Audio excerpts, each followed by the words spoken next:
अभिनेता सलमान खान यांच्या घरी आज भल्या पहाटे गोळीबार झालेला आहे। या गोळीबारानंतर परिसरामध्ये तणावाचं वातावरण आहे। आपल्यासोबत शिवसेनेच्या प्रवक्ता मनीषाताई कायंदे, आपण त्यांच्याशी बातचीत करणार आहोत। एकीकडे गोळीबार झाला, दुसरीकडे विरोधक टीका करतायत आणि आता तर सुप्रियाताई सुळे यांनी सुद्धा टीका केलेली आहे। ते म्हणतात की अबकी बार गोळीबार सरकार, अशी टीका केली आहे। नाही, सुप्रिया सुळे या काहीतरी संधीच्या शोधात असतात। त्यांच्या घरामध्ये जी परिस्थिती आहे, पवार साहेबांनी प्रत्यक्ष सुनेला त्या बाहेरच्या आहेत म्हणून हिणवलं आहे आणि इकडे सुप्रिया सुळे त्याच्यावर गप्प बसले आहेत। परंतु एखादा अशी काही घटना घडली तर त्याच्यावर मात्र त्या तत्परतेने बोलत असतात। पण स्वतःच्याच वहिनीला आज बाहेरचा रस्ता दाखवल्यासारखं वक्तव्य जेव्हा शरद पवार साहेब करतात तेव्हा मात्र त्याबद्दल त्या जराही दुःख व्यक्त करत नाही। ज्या भाऊजाईला, ज्या वहिनीला अगदी बहिणीप्रमाणे मानत होत्या, परंतु ठीक आहे, आता ही परिस्थिती वेगळी आहे।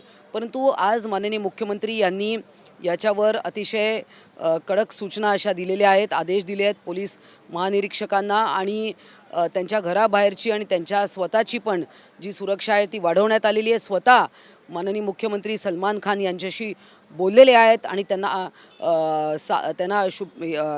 त्यांना धीर दिलेला आहे की त्यांनी घाबरून जाऊ नये आणि पोलीस प्रशासन आणि महाराष्ट्र सर्व त्यांच्या पाठीशी खंबीर उभे आहे।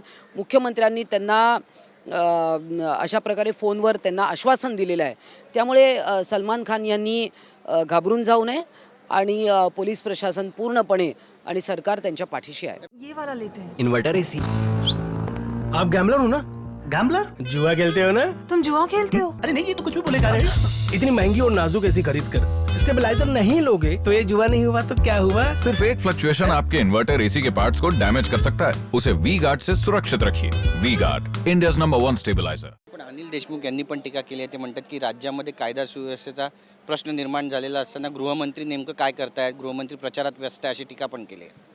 ते स्वतः गृहमंत्री किती दिवस किती महिने जेलमध्ये होते, वर्षभर होते, कशासाठी होते हे पूर्ण महाराष्ट्राला माहिती आहे। आणि वसुली म्हणून सगळं जे तुम्हाला हिणवलं जात होतं, जे काय तुमच्या जे काय आरोप होते, ज्यासाठी तुम्ही जेलमध्ये गेलात, मुळेच तुम्हाला बेल मिळत नव्हती, परंतु आता हेच लोक तोंड वर करून बोलतायत, हे जनता पाहते आहे, जनतेला दिसतं आहे सगळं।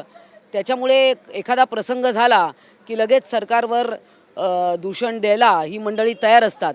परंतु असं आहे की मुख्यमंत्री हे संयमी आहेत। मुख्यमंत्री उणं धुणं काढत बसत नाही, त्यांना जे ॲक्शन घ्यायचे ते मुख्यमंत्री घेत असतात। नक्कीच एक सगळ्यात महत्त्वाचा प्रश्न आहे, राजकीय प्रश्न आहे। उत्तर मुंबईचा जो विषय आहे त्या ठिकाणी काँग्रेसला ती जागा देण्यात आलेली आहे महाविकास आघाडीमध्ये आणि आता ते सुद्धा उमेदवार आयात करणार आहेत असं बोललं जात आहे। बघा, अजून मुंबईच्या बाबतीत जोपर्यंत ऑफिशियली कॅन्डिडेट डिक्लेअर होत नाही कोणत्याही पक्षाकडनं किंवा महायुतीकडनं, तोपर्यंत असं समजता येणार नाही। बऱ्याच गोष्टी काही ठरायच्या आहेत।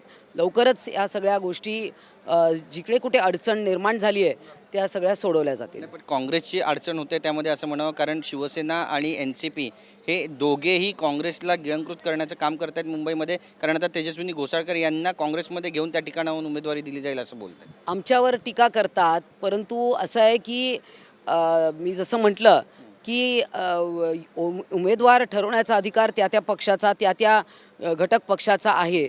परंतु दुसऱ्याला हिणवणं हे सोपं असतं, परंतु त्यांच्या काँग्रेसमध्ये इकडे राहुल गांधी भारत जोडो यात्रा काढतात, तिकडे काँग्रेसचे ज्येष्ठ नेते काँग्रेस छोडो यात्रा करत आहेत, त्याकडे त्यांचं लक्ष नाही आहे। नक्कीच ताई, आपल्या पण जागेचा तिढा आहे जो अजूनपर्यंत सुटला नाही। जवळपास 8 जागा आहेत। कधीपर्यंत हा तिढा सुटेल आणि फायनल यादी कधीपर्यंत येऊ शकेल?